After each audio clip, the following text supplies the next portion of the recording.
And then here I am just working from home, like in my PJs, adding an extra zero to my services, and people are buying it. Hey everyone, I'm Emily Reagan, and you've discovered Unicorns Unite. This is a podcast for freelancers, service providers, virtual assistants, and curious listeners who would like to experience the freedom and flexibility of working virtually. We're the magic makers, movers and shakers, and the real people doing the work behind the scenes of online businesses. Welcome to Unicorns Unite.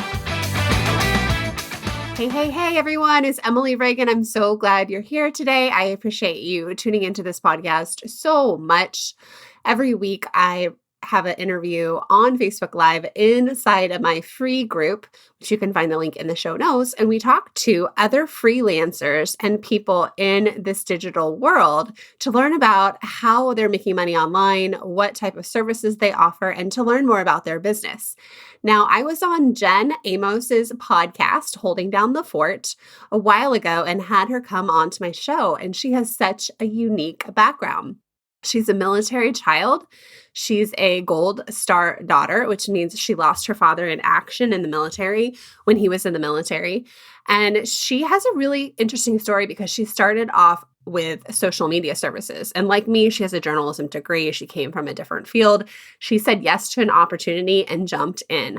I want you to pick up what Jen is putting down here because she gives good, solid insight to running a social media agency and hiring other unicorns to help her do the work when it's not in her desired zone, when it's in her drudgery zone, or if it's work she doesn't quite want to do. And she elevated herself very quickly to the role of a consultant and having that micro agency. You can learn a lot from her with her tips with social media. I really want you to pick up that she got good by volunteering. She got good by figuring it out. And she collaborated with the things she couldn't do. Now, she is an award-winning podcaster. Yes, she married a veteran, moved to the East Coast, and started a podcast as a way to give her more or less a hobby and a social connection. And she's just such a smart, brilliant woman. I think you'll love all of her insight about undervaluing her services. We talk about imposter syndrome. We talk about social media calendars and estimating the work and what to charge. Is such a good interview. So let's dive in. And please forgive me. This was a Facebook Live. We had a little bit of a crappy audio situation going on.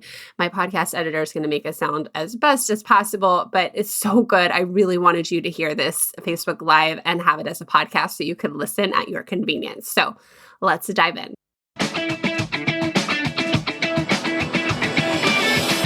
Excited to have you.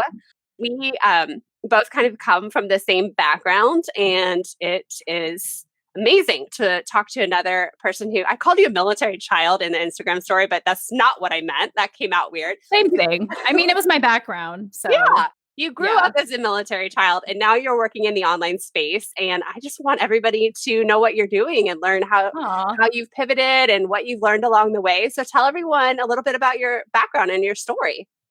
Yeah. Well, hi, everyone. I'm Jen Amos, and I'm 32 years old this year. I know I look young. It's great. You should see my mom. She just turned like 62, and she still looks like she's in her 40s.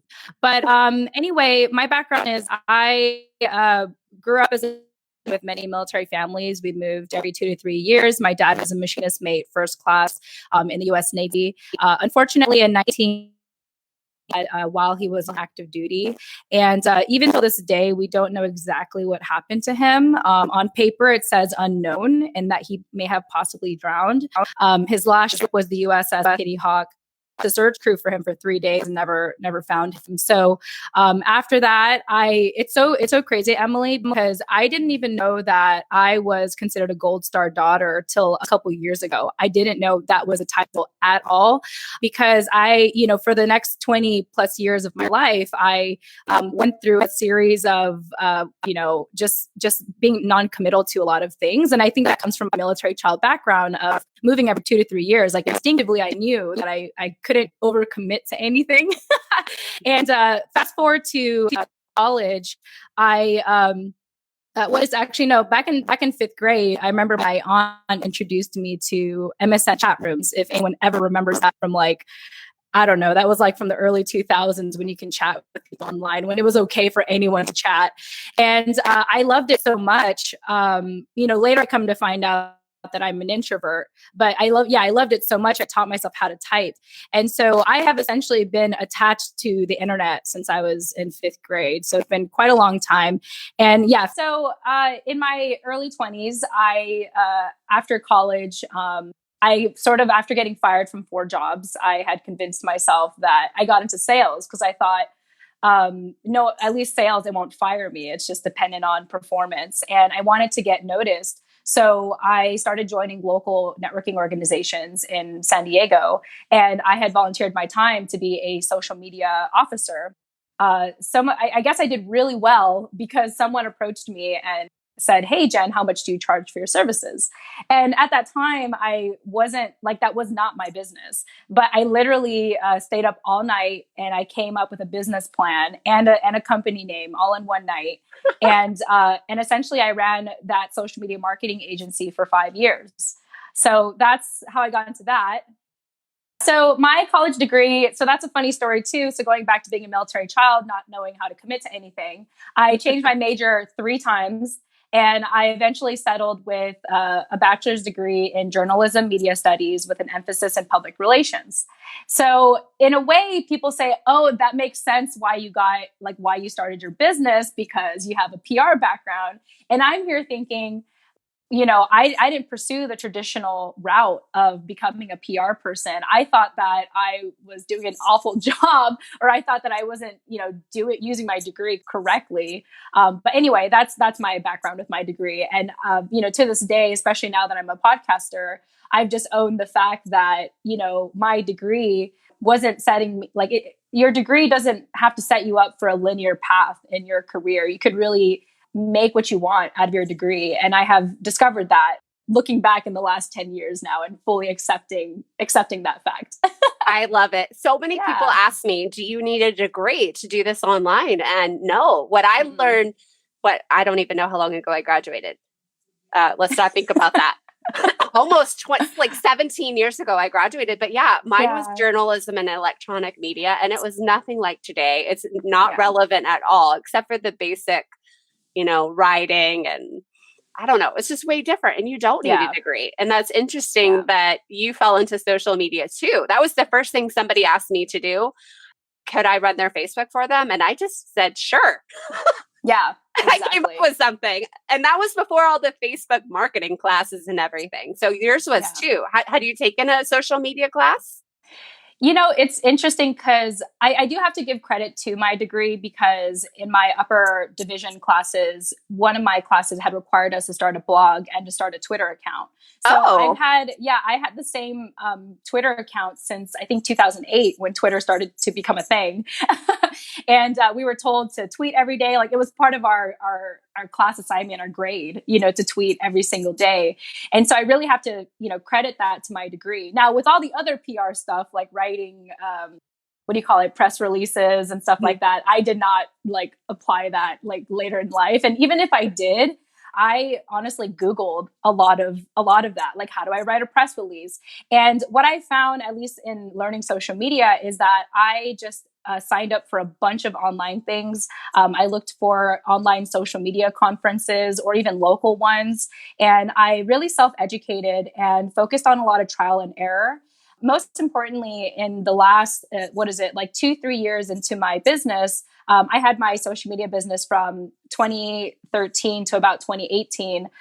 In the second half of it, I started to seek out help, because people started asking me, Jen, do you do websites? Jen, do you do graphic design? Jen, because, social media is just one component to the overall online marketing world, right? Like, if you're going to go online, you can't just be on social media. Organic reach is great and it can get you fairly far if you're lucky. And that's the thing. Sometimes it's a matter of luck, and also a lot of personal effort to do that kind of outreach, Yes. And so I came to a place where I knew I couldn't do it all. So I started to collaborate with other people in the online marketing space that specialized in certain things, like in SEO and websites and graphic design. And before you know it, the last, I'd say, 2 years of my business, I took more of a consultant role. and just spoke to clients. And I would collaborate with my contractors and say, hey, this business needs an online presence. Can you give me a proposal for a website? Can you give me a proposal for branding? And I was the one to present that proposal to the client. And I would really be the face of my business. Great. So I teach kind of being like the unicorn VA, and you just set a prime example of that. Like you get your foot in the door doing one thing and people come to you wanting more and more. And you can choose whether you do that, learn that, or want to go that path. Maybe you subcontract or, refer, but it like so much can fall into your lap if you just get your foot in the door, and social media is a great way to get your foot in the door. Mm-hmm. What were your first clients having you do? Like, what were they coming to you struggling with and wanting your help? Oh, man. The most important thing is I had the networking events I went to, I was always typically the youngest person in the room. And so I was surrounded a lot with like baby boomers or Generation X type people. And a lot of these people still love, let's meet face to face, let's do face to face sales type of, personalities. And so they hired me because they wanted to have an online presence, but they didn't want to manage it. It just felt so impersonal to them, but they understood logically that they needed to be online. And so I would essentially, kind of like a ghostwriter would write someone's book. I was sort of that ghostwriter for these businesses and making sure that they had a consistent online presence. So the main social media accounts that I managed at the time was Facebook, Instagram, Twitter, a little bit of LinkedIn. But at the time, Facebook was more of the big one. And that was it was like back in 2013-ish when like Facebook Live was a big deal. Yeah. And, everything Facebook was a big deal. And like you could still get organic reach on your Facebook pages. So mainly managing their accounts. And there was a number of ways that I did that, if you want me to elaborate on that. Yes, I was totally going to ask that next question. Like, walk us through some of the logistics, or did you have clients who would approve your posts? Like, what did it all look like behind the scenes?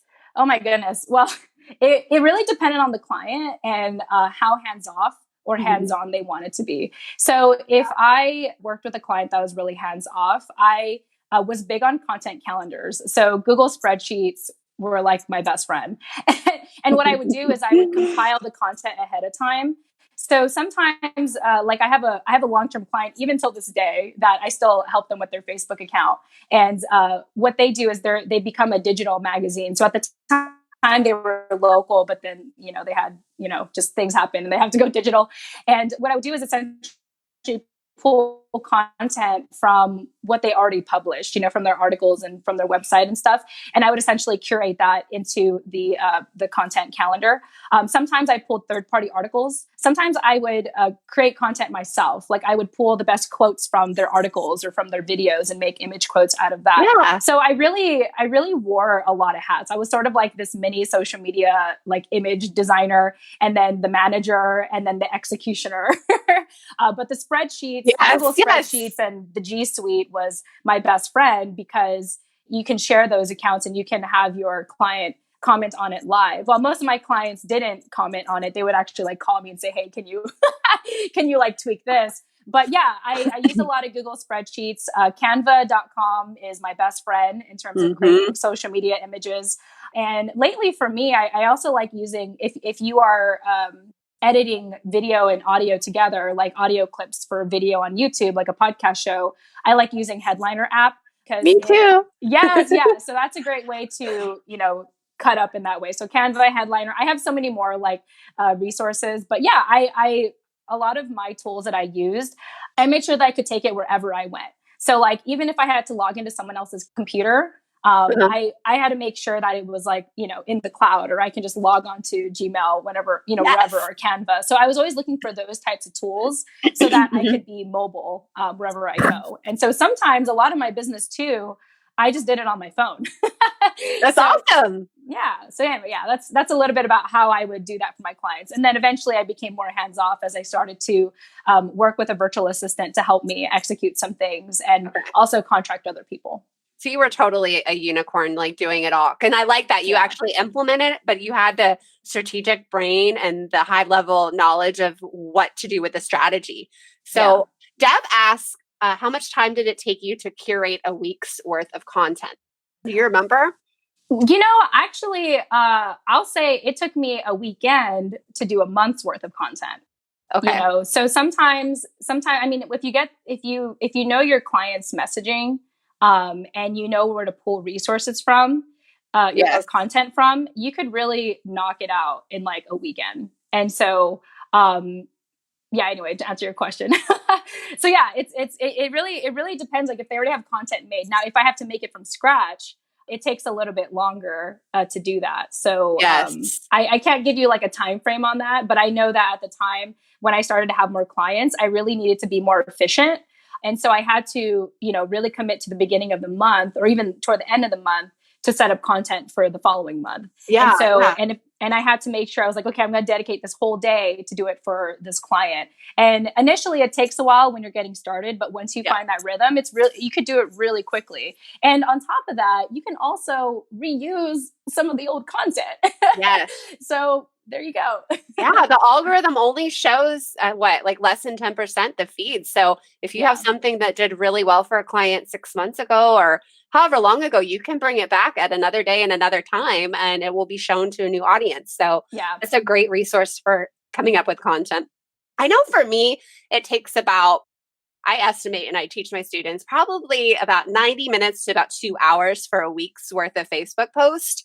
And so Okay. if you're, I think that kind of adds up because if you were doing 4 weeks, that would be about 8 hours. But again, it Yeah. depends if your clients have things organized, if they're producing their own content or if they're Right. approving the post.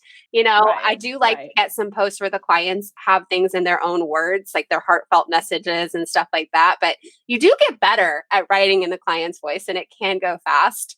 It sure doesn't start like that. Yeah, usually when I start, for anyone that is interested in, getting into social media, and you have clients, I would propose that they commit to you for at least 3 to 6 months, like at least. Yes. Because if you do once a month, you're setting yourself up for failure because you can't provide results in a month, honestly, No. unless you do No. paid advertising. But even then, you still have to do a series of trial and error to get the right, ad Yes. copy and stuff like that. So I say that if that's going to be the industry you're going to be in and you're going to get your own clientele, 3 to 6 months should be like the bare minimum for them to commit to you. Yeah. So what did it look like for you when you were doing proposals, and did you do contracts? Like how did you charge your clients and what did you charge them?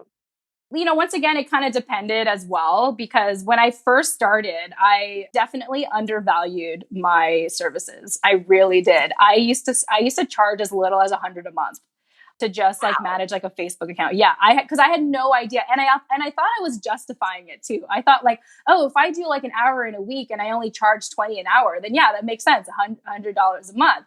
And I even remember my first client said like straight up told me I was undervaluing, myself.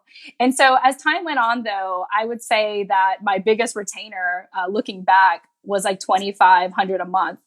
Just to manage like 2 or 3 social media accounts. So I felt pretty good about that. Like I eventually got to a place where I was like, you know what, I'm going to add an extra zero at the end and see if people will take it. And to my surprise, people did. And Yes. so that was really cool. It was really interesting to get to a place where I remember my ex-boyfriend at the time, he got his like first full-time job. And at one point I was making more money than him. And I was working less hours than him. And, it was just quite an interesting experience to be like, wow, like he has to work like, he has to stand on his feet all day and, talk to people all day. And then here I am just working from home, like in my PJs, adding an extra zero to my services and people are buying it. Yes. So, oh my gosh. yeah, but I really like, and even till this day, fortunately I work with my husband and our services that we offer the pricing is dependent on how much income the client makes. But like back then I really had to, like know my worth, or at least believe that I was worth like charging more, because I Yeah. definitely undervalued my college degree. I undervalued the fact that I did all this trial and error on social media for these clients. But yeah, I really had to get to a place where I had to believe in myself, or at least like fake it in my mind. I had to like kind of almost create like a different persona to say like, this is the professional Jen, like Yes. she knows what she wants. Like she's confident and really just work. I mean, fortunately, I had a lot of help throughout the years and community to work through those feelings. And I do want to say that when you initially do get started, it's completely normal to have the imposter syndrome because you're doing something new. Of course, you think you're not qualified. So yeah, that's my little spiel on the imposter syndrome. Oh my gosh, for I you. still have it now. And I haven't told you this, but I have signed a couple clients just to do PR. I want to say that back then when I was doing a lot of local networking, I like to say that I have a lot of mom friends because most of the people that were at the networking events were moms, and they would always bring their kids when we would grab coffee, and they were always so apologetic, and I was all like, don't worry. Like, I don't have kids. Like, I can't judge. Like, you juggle a lot, respect. Respect. This is part of my branding. I decided, do you see the baby doll sleeping down there? I know everyone else can't see it, but you can. Yeah. Like, I feel like part of my mise en scene is kid crap in the background. There you go. The sleeping baby doll is not a real baby. It's just, likes to sleep there in the corner during the days. Yeah. So I totally have imposter syndrome. I think we all do. I mean, I talked to a $1 million business owner yesterday, and she struggles with it at every stage. Yeah. And if you're not seeing that at every stage, you're not growing and trying new things. And right. For me, I just took on a couple clients to do more PR and pitching. Mm-hmm. And sometimes I'm like, oh my God, what am I doing? Like, I don't know if I can promise them results. Like, I don't know. I mean, so much of that is out of your control. Yeah. And I struggle with that. And yesterday I was sending a pitch to Forbes. I'm like, oh my gosh, what if I can't do it? I'm like, oh my, it's just so silly that we do that. But yet it's because I'm doing something new and I'm playing a bigger game. It's interesting because with I had always thought that the imposter syndrome is kind of like a woman's thing that we tend to experience more than men. But I realized, because even my husband, he'll struggle with the imposter syndrome as well because he's creating a business from scratch. He's really pushing this message that no one else in his industry is pushing. Yeah. And it got me to realize, I think in general, when we all start something new, it's natural for us to have that. And I do want to say that I was really thinking about the imposter syndrome last week for some reason. So I decided, in case anyone is struggling with that right now, YouTube TED Talks about imposter syndrome, it really helps. Oh, good idea. Yeah, because the truth is, I think the reason why we have that is because we think we have to provide certain results. But if we just focus on the activity of the service more than the results, then I think that if you just focus on service and focus on doing the best that you can, you don't have to worry so much about that. And I think that, anyway, that's my spiel on that. I think so many struggle with this. And that's why I'm constantly reminding, especially my students, business owners are hiring you for a reason. They do not have the capacity to do this. And they just appreciate the mental delegation and getting it off their plate and the fact that you will do it. And you might make mistakes as long as you own them and as long as you communicate with them. You are providing such a good service, but we get so trapped into thinking that, I might not be the best one to do this. I mean, sometimes we can have an imposter syndrome because we are writing in a client's voice. And we're already the imposter, pretending to be something we're not. But you've got to remember that is a place of service and you are helping them out. And if they want to pay the $1,000 an hour Facebook manager, they could do that. But, they came to you for a reason. Yeah. And I think they come to you because a lot of times they don't have the time or they don't have the mental space to do it. Yeah. And that's essentially what they're getting, hiring you for. So knowing that you are going to dedicate the time to do it. And if you are passionate about dedicating the time to do it, that itself is an asset. And that is something worth marketing. And I'm saying this it sounds like I'm preaching this, but I'm almost saying it to myself, reminding myself I'm passionate about this. Whether I'm good or not is not the question. It's that I'm passionate about, or I was passionate about it. And I want to dedicate the time to it. And it just so happens that these clients don't want to do it. So they'll hire me to do it for them. Yeah. So Michelle just said that the imposter syndrome is why she doesn't go for more jobs. Now, Michelle is a video editor for her local news. She has a very in-demand skill right now. video editing. And I am trying to convince her, get in the door with your video editing skills. And next thing you know, you could be taking over more and more with YouTube, IGTV. I mean, so many business owners need that help, and she can get her foot in the door. And it's not about you're an imposter because you're not a digital marketing consultant, but you get your foot in the door with what you're good at and you learn from that, just like Jen did with social media. Like there's nothing wrong with that. So go for it, Michelle.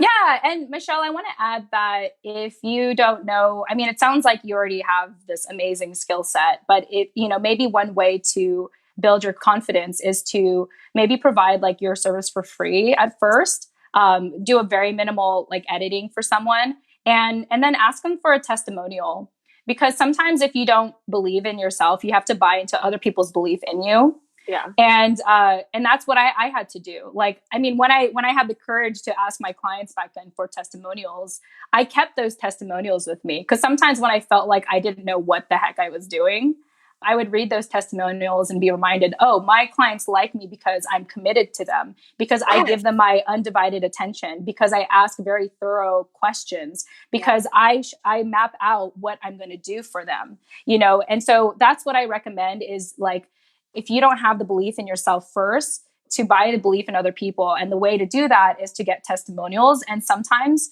you can do that by providing your service for free, or even asking past clientele or people that you've worked with, like, hey, what do you like about me? What do you think I'm good at? Like, what am I most known for? And really like put that in your journal or put that on a Post-it next to your computer and be reminded, like, this is how people believe in you. And you can use that, for yourself, to boost up your own confidence. So I hope that helps, Michelle. I think it does. And Michelle, too, if you are editing the video, offer the next step for free. Like offer to put it on YouTube and optimize it on YouTube, offer to get it on IGTV and start expanding your knowledge of those platforms. And then you'll be confident too. So I was at the Copywriters in Real Life conference right before Corona shut down everything. Oh boy. Yeah. And there were so many copywriters there who have like $50,000 contracts to do like single sales page or whatever for these companies and 7-figure entrepreneurs. I just felt like so out of place. But yeah, I knew I was with my people, like the behind the scenes people who do the work and they're smart and they're funny. But I'm like, oh, here I am charging hourly. But a couple of them talked about this, and they had a folder, like a win folder or an I love me folder, where they could go and kind of give themselves a pep talk with those reviews that you're talking about. Because sometimes they would get stuck writing, like, can I do this? Oh my God, I just got this contract. Can I do it? And they would hop into the folder, read some successes, and like pump themselves up. So that's kind of a cool trick too. Yeah, no, for sure. I think also the final thing I want to say about the imposter syndrome is when you realize that everyone else has it, it's not so bad. Like you think, oh, like, it's part of why I feel I've grown so comfortable being in front of the camera or just like doing podcasting, because it's like, it's not even about me. Like no one knows that I feel like a fraud. Like if I just focus like being of service to people and being present with people, and, preparing like what I was talking with the proposals and the content calendars and, mapping out all those things for the client. If you just focus on that, like that itself almost eradicates. I mean, it may not ever go away. The feeling may not ever go away, but you could at least like minimize it or work through it with those steps. So those suggestions. You're so right. So I want to get into your podcast and how that came about and what that's like for you and where you're going with it. FYI, I teach podcasting, like how to help, clients like yourself on the back end inside my work group. So we go over Lisbon and Headliner and some of the things you were talking about. Beautiful. A lot of podcasters need help. It becomes a lot of work. So just give us some insight into how that looks for you. Hey, this podcast is sponsored by my very own GIF and sticker making workshop. Turn your clients' videos into GIFs, design branded stickers for Instagram stories, and master the art of making your own GIF for promo emails. This is fun unicorn magic that we can do behind the scenes easily for our clients. The workshop is 1 hour, just $17.99. The link is in the show notes, or go to emilyreaganpr.com/GIF workshop. That's GIF workshop. Back to the show. Well, I'm a baby podcaster. I started last summer, almost a year ago now. And I actually started because I was really struggling with loneliness and depression. So my husband and we had moved to the East Coast almost 3 years ago now. And I started over. Part of why I say that I did this with my social media agency is because I left it behind when I moved. And my husband had already flown out here a number of times to make connections. And so by the time I came here, he was already like up and running. And I'm here trying to do this whole mental, emotional, physical transition, settling into a new place and really trying to rediscover myself. And I think at that time, I knew for a while I always wanted to do podcasting. And my husband, he gets featured on like a million things. We call him like the dog and pony show for our business. So I won't even mention his name unless you're interested. But because this is not about him. No, it's not. It's about me right now. But anyway, he was actually asked to, be interviewed on this podcast. And this guy was having technical difficulties. So he had proposed that he dial in through this program. And it turned out that this program was one of the easiest ways to start podcasting. I won't mention the name because I'm not using that program anymore. But that was the catalyst for me to be like, oh my gosh, like, because also like, I didn't know anyone locally. And we our car barely worked. So I really felt like I was becoming like stir crazy at home, but I also needed to find a way to build some kind of social life. And I had moved so many times in just the last handful of years where I just really convinced myself and given my background too as a military child, I had convinced myself that I needed to build something online. And so I somehow knew in that moment when I heard about this program that podcasting was going to be my way to like fix everything, to fix my loneliness, to fix my depression, to fix my, lack of community. And, fast forward today, my shows, because I have a couple, they collectively almost have, I think, 17,000 downloads with like barely any marketing to it. Like I'm more focused on doing the interviews than I am with marketing it, but like people share it. If people share it, people want to listen to it. And so the show that I focus on for my business with my husband is called Holding Down the Fort. And it's a podcast show that's dedicated to military spouses and families. I essentially curate knowledge, resources, and stories for military families so that they can better hold down the fort, make their lives easier. Because as we know, many of us that are in the military community, with every PCS, you have to establish a new normal. And it's like a scavenger hunt every single time, trying to figure out like, okay, who's going to be my emergency contact? Who's going to, where's the gym? Where are these resources? Like, where are all my resources as a military spouse?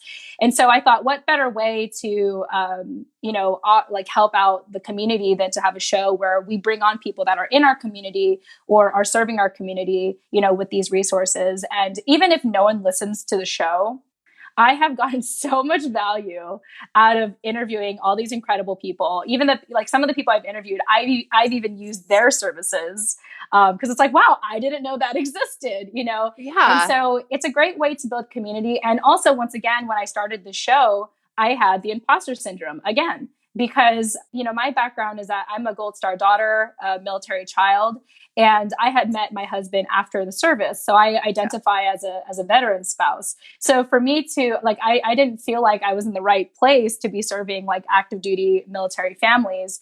But I used the show as a way to do research into studying what is going on in the community today. Like, what are their needs today? And, and so through that, in doing that more and more, and with every interview, I eventually was able to find the validation that I needed to just keep running with it, because there are certain people too, come to find that other people, even if they are a military spouse, have the imposter syndrome. So going back to that whole, hey, y'all, we all have the imposter syndrome. Mm-hmm.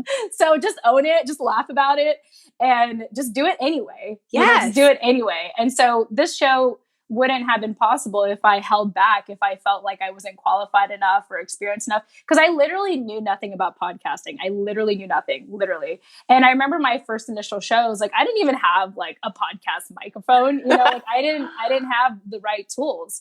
But in time, I figured that out. And so yeah, it's just been an incredible experience, doing podcasting. And also in that process, for anyone that is struggling to find your voice, I've been told this before, and I thought I'd share it with your audience as well. Yeah.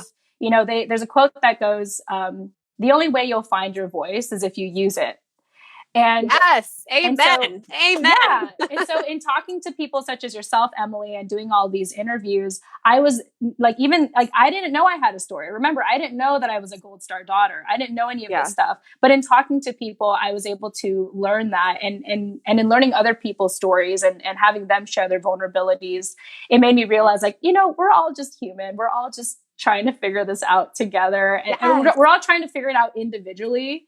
And so we need to realize that we're all going through the same thing, and to just do it together, to do it in community. And I've been very fortunate to, do that through podcasting and now doing more interviews like this. So thanks for the opportunity, Emily. Yeah. Oh my gosh. I love this so much. And I can so agree with you. I didn't think I had a voice or anything to share. I'm always behind the scenes helping everybody else. And 18 months ago, or it's almost 2 years ago, I had this idea, but I'm like, I don't have anything to say. Yeah. And it took 18 months of me getting on Facebook Lives and writing blogs and just talking to my people to realize, oh my God, I do have something to say. And I do have a mantra and a message. And it didn't come right away in the beginning of this part of my business. And I think it's just part of the journey. You have to just do it. You have to get the on the job experience, and then things will come together. And I recently did a rebranding of my website, and it almost made me cry because I had to really dig deep and think, like, what am I about? And I couldn't have done that 18 months ago. Yeah. So there's a reason I slapped up a website 2 hours on a Saturday night with some wine in my hand. I just was like, just go for it. And then it took a while to flesh out. And so now my website is, have you seen it? It's like super colorful. I'm gonna have to look at it now. So. Even though I'm not this like glittery, sparkly unicorn person, I'm really more of a tomboy, but I'm embracing that, being okay with it. And my branding is about just being unique and embracing yourself and what you're good at. So oh my gosh, I love that you didn't know anything about podcasting and you jumped in to do it. And didn't you just tell me you helped somebody set up their podcast too? Yeah, I did. So this podcast show isn't out yet, but essentially it turned out that we both have the same demographic of people we want to speak to. Like it's almost like exactly the same demographic. And she's also a really good friend of mine and my husband's. And, we are actually trying to help her nonprofit get more exposure. So we thought, hey, you have a powerful voice and some amazing people in the community. And actually, this is my husband's fault. He's the one that convinced her to get into podcasting. He's like, you should totally do podcasting. Oh, Jen knows how to do podcasting. And I was all like, here she is, like for myself. But fortunately, and I was very transparent with her. And I think this is important when you talk to your clients. I said, hey, I'm just starting out. I have done this, this, and this. And I'm learning as I go. And if you are completely okay with that, we can figure this out together. And she was 100% on board with that. And so sometimes it's okay to be transparent. And especially if you get to choose your clients, you want to choose the clients that you want to work with. Like if you try to put up this front that you could do it all, then you will definitely struggle with the imposter syndrome. But if you, if you just say, hey, this is who I am, I'm learning as I go. This is what I've done so far. This is my portfolio. You may get the clients that will say yes and will give you the grace to, make mistakes and figure it out as you go. So, because remember, they're hiring you because you are committing the time to do it for them. Yeah. So if you focus on that aspect, then I'm not saying you have to be good, but you don't have to worry about being good enough. So, there are so many things in my business I have done and maybe only done once that I don't want to say fake it. That's not right. But I just went out and figured out how to do it. And I got that much smarter and the client appreciated me. Just this week, I was emailing a music company for synchronization rights. I've never done that before. Yeah. I did a book demand proposal, which I'd never done that. Just give me an example and I'll run with it and I'll use my brain and we'll figure it out. And that's what I've said every time. Let's figure it out. I have a zillion types of little piddly tasks that I've done that have added up to my success because I was able to just do it and not blow smoke up, Yeah. pretend like I knew what I was doing, but just like you said, being willing to give time. So is that something you want to do as a service, or is that like a one-time thing? It depends. Yeah. I think because I'm already busy as it is. Like I wear a lot of hats in my business with my husband. And he's already like two handfuls in itself. So, I have a lot on my hands, but if it makes sense, if it makes sense and it's something that I can, back up and stand by, then, I'm open to being hands on. Otherwise, honestly, right now, I've been giving like free podcasting advice, like left and right. But I also have a lot of resources that I can share with people and other Facebook groups that I'm a part of that give all the free podcasting advice. So if that's something you want to get into, I don't have it all on the top of my head, but I'm happy to share that with you, Emily, later if you want to share that, if you want to share it to your audience. But yeah, I feel very fortunate. I literally like put a list together the other day. I'm like actively part of like 6 different podcasting groups. Oh, I love it. Yeah, they all help each other with like, hey, which logo do you think is better? Or, hey, who can be a guest on my show? Or, hey, I'm looking to be a guest on someone's show. So it's just this beautiful online community of people just trying to uplift one another and create space for our stories and even just, provide those resources to, make a successful podcast. Oh my gosh, I want in. Tell me. Yes, tell me. I will email you all of that. Okay. But that's usually what I do if people do come to me for advice is I almost redirect them to the resources that I've used. A really good one that I will share is on YouTube. If you look up Pat Flynn, I mean, I think everyone knows Pat Flynn at this point. Well, the people in this group might actually not know him. I haven't talked about him before. But go ahead. Great. Yeah, Pat Flynn is a big social media influencer. And if you're looking to start podcasting, he has a whole YouTube playlist showing you exactly how to start a podcast show. So with the program that I stumbled into last year, combined with the free YouTube videos by Pat Flynn, I was able to start podcasting within a weekend, like easily. Oh my gosh. This should give every one of you, ladies and gentlemen, confidence to just jump in. Jen didn't know what she was doing. Yeah. She figured it out. Google and YouTube are our friends. Mary Lee says she loves Pat Flynn. Good. So some people do know who he is.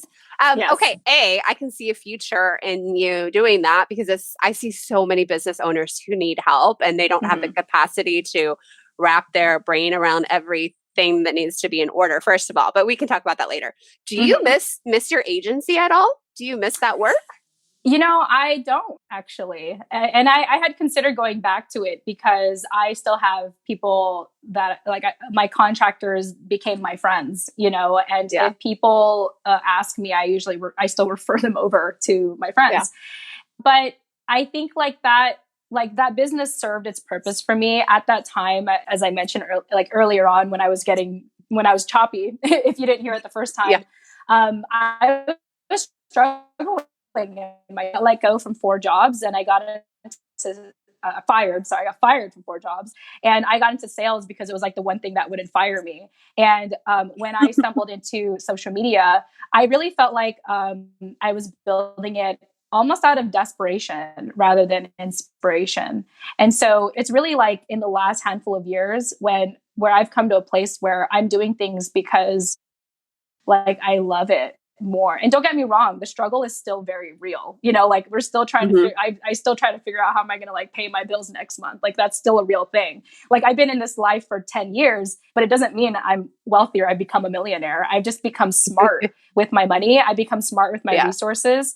And I've just been very comfortable failing forward and realizing that people, I think the average person, the average American, I think, is afraid to take chances. And I think I have to give credit to my military background or my military child background. And, for the fact that like, I can start over, like I always know how to start over. So why not make mistakes? Because every time I started over, like, it was like I was able to evolve into something different. I was able to evolve into something better.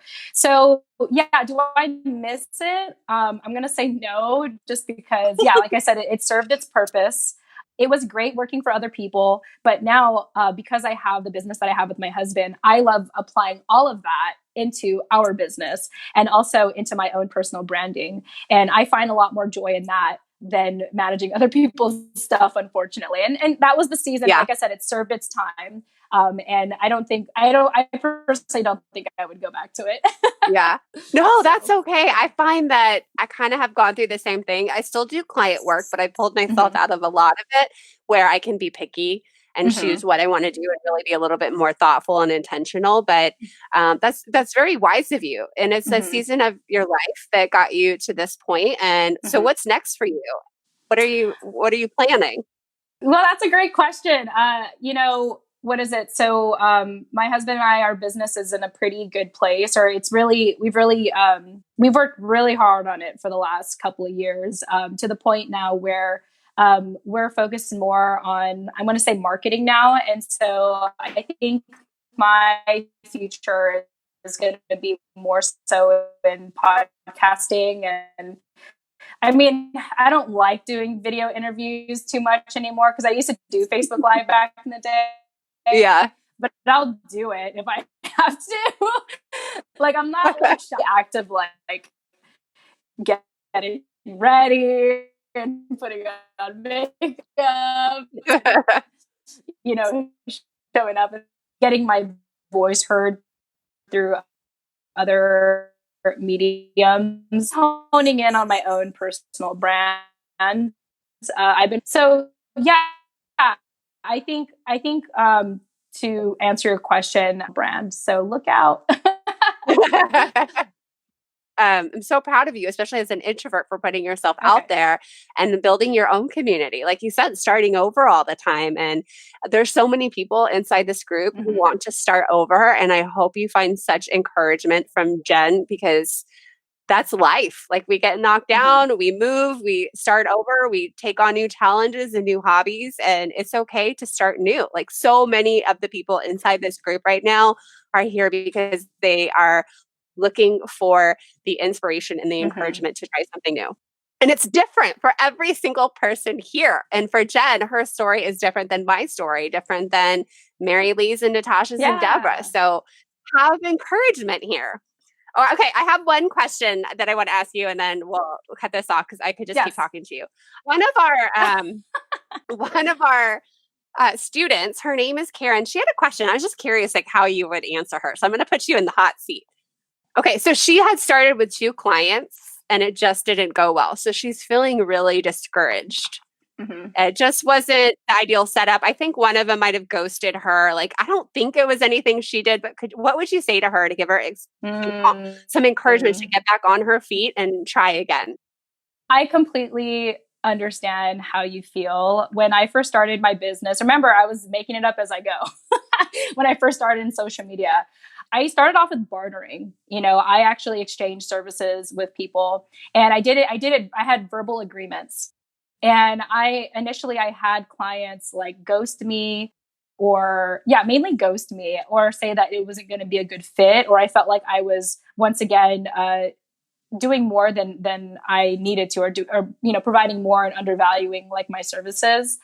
And with every client that didn't want to move forward with me, or wanted to end their contract, I took it very personally. I took it as a reflection of, yep, that definitely just affirms like how bad I am as a social media manager. Like every failure I identified with that failure.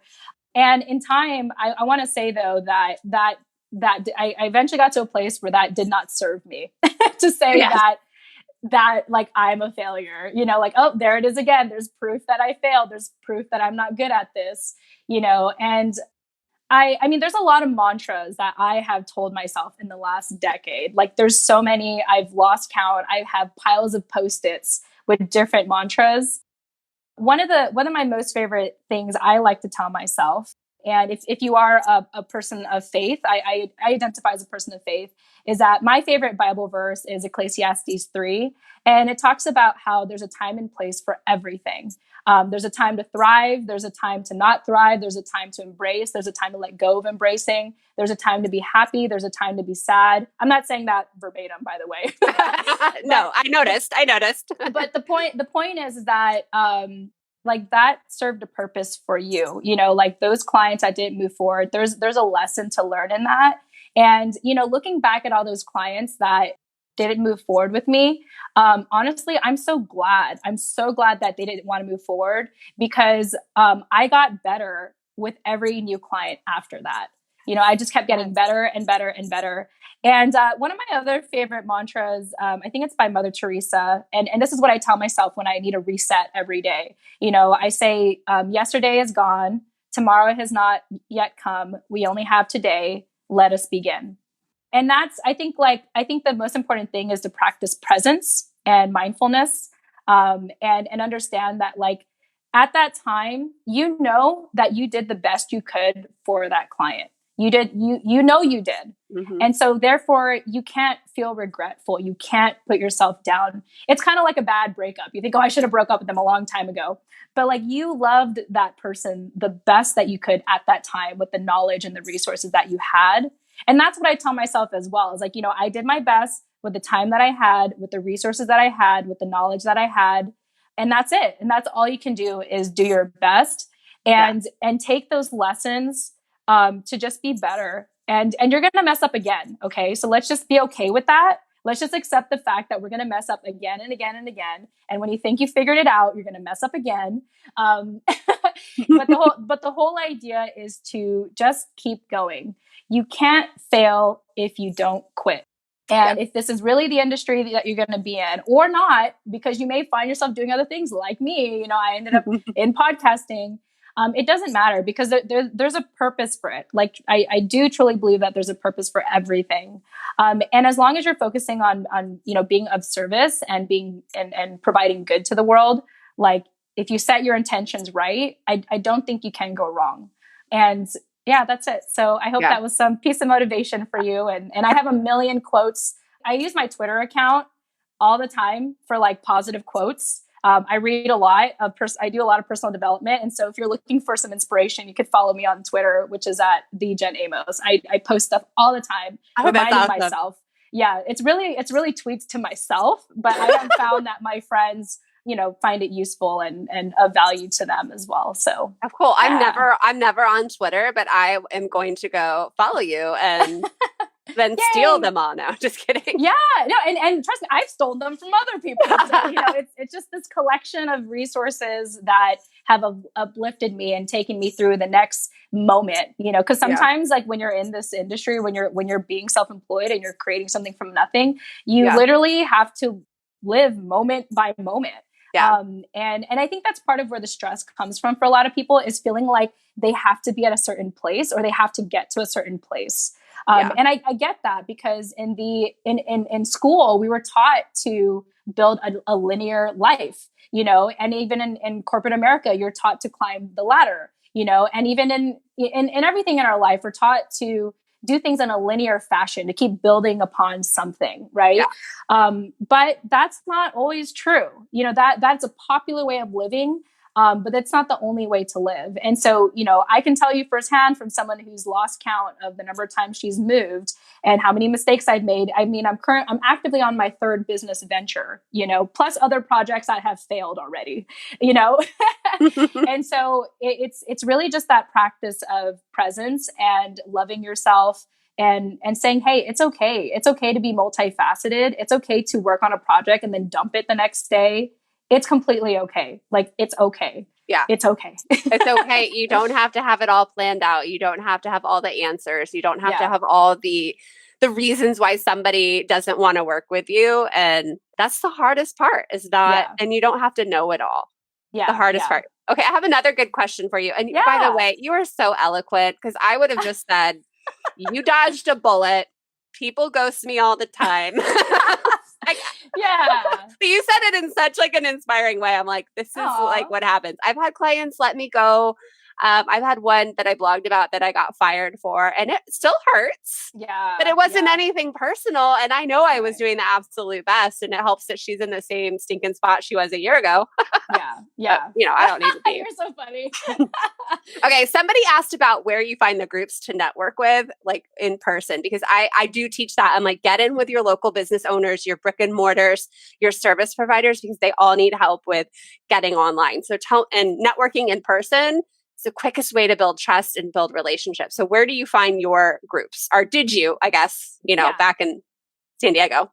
Yeah, back in the days were also pre-COVID-19 times too. Yeah. When I first started, I actually started with Facebook events. So I would just see what was in my local area. And then I remember one of these Facebook events said to RSVP on meetup.com. So then I went to meetup.com. And what I would do at these networking events is I would ask other people, hey, are you part of other networking events? And so that's how I was able to find other networking events. And so before you know it, like I had too many events to go to. So that's how I started. And you could also go to the chamber as well. I mean, there's plenty of ways you can go to your local YMCA and see what they have going on, or like run into people. But I honestly believe that it's not too hard to find it. And even right now, I mean, the best time to find local stuff is right now while everything is online anyway. Like I literally just signed up for a local Toastmasters that's like down the street, but they're all doing it on Zoom. Oh, because perfect. Because and so that's my way of connecting with them now so that when this whole pandemic is over and we can get out of our houses, I'm going to be driving locally and it's just like a 5-minute drive, but you can find a ton of it. For me, most of my networking started online or finding it online and then going to these events and asking people if they're involved in other events as well. So hopefully that helps answer your question. That's how I built my whole post-college adult volleyball career. Is I would just go to like the open gyms and be like, what's the best open gym? What's the best league? And then next thing I knew, I was playing volleyball like 7 days a week and I knew where to go on this night and this night. And it was almost like I knew where all the AA meetings were like in the metro. But talk to people. People have word of mouth recommendations are amazing. And case in point, my local, I keep meaning to have him on here, but my local digital marketing agency guy kills it in local business because he shows up, all the business owners meet him and want to hire him. And he's not smarmy. He's 100% like a good, honest, Christian man who gets a lot of business by showing up in person. And we kind of forget about that. But and remember, that's how I started my social media agency. Yeah. In person. It's because I just went to these events. I volunteer. That's another thing too, is that if they do have officer positions, like do it. Like, cause that's another way to stand out as well. So you're so right. I didn't think about that. I can't thank you enough for coming here and talking to our Facebook group members and inspiring them. So many, I think, are just like loving you. I'm watching the comments come in. You're so encouraging. I can't see any of the comments. So thank you. I think you've really touched a nerve here, especially with some of your encouragement and about starting over and all of that. So Jen is on Instagram.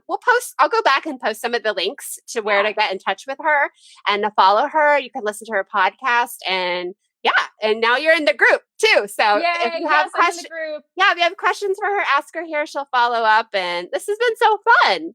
Yeah, thanks, Emily. Yeah, and to the listeners, thank you so much for tuning in. And I'm just as hungry for community as everyone else is right now. So please don't be a stranger. Please reach out to me.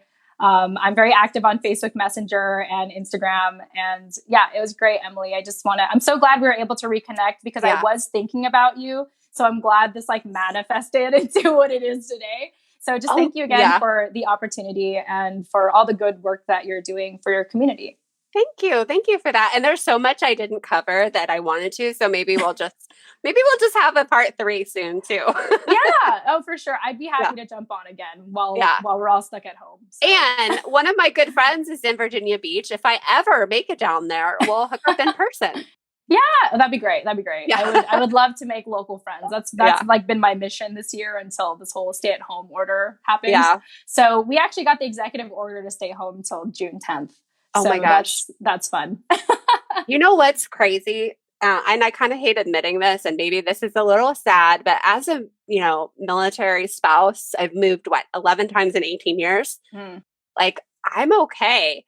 I have so many virtual friends, but I'm like, this is kind of sad. Like I was trying to make an effort to meet new people here. I'd gone to lunch. I was like friend dating. And then this happened. I'm like, I have no social life. I'm like, this is so sad, but I'm okay because this is the life that we've been in. Yeah. And I have friends online, but I'm like, okay, I need some friends in person.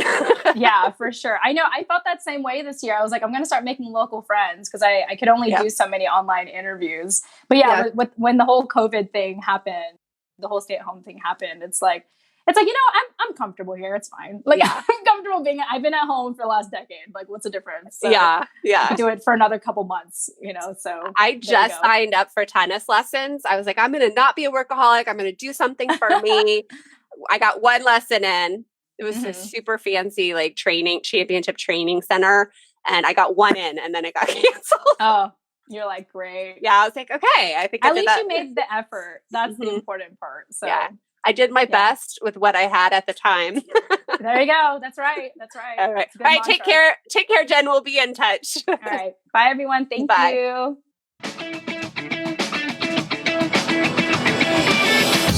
So I hope you learned so much with Jen. You can connect with her in the show notes. Go take a listen to her award-winning podcast. She has this beautiful, buttery voice. She's sharing such good resources, especially share it with your military friends. I love that Jen said she was always uncomfortable pursuing a traditional job, and she found her role online, and it's not done. She still has the ability to pivot and change and grow and blossom and explore, and she's doing such a great job. Also in the show notes, you can find the links to some of the programs she mentioned, like Headliner app, which I like to use in my business, as well as Canva. Those are great tools to get started with if you're new to the freelance world. And please stay tuned for next week. We will be discussing boundaries as a freelancer. And I find this really, really hard when you're in this unicorn virtual assistant role and you feel like you need to be doing all of the things all the time and be accessible. So I cannot wait for this episode. That's next week. In the meantime, take care and I'll see you soon. Bye. If you're ready to learn the digital marketing and social media skills that will get you hired online, head over to vacrashcourse.com, where you can learn about my 5-week program, the Digital Media VA Crash Course. Small business owners and solopreneurs want to hire someone who gets it and who can help them implement just about everything. They're looking for a magical assistant who does it all. With my comprehensive training, you can get your foot in the door and become a unicorn. Check out vacrashcourse.com.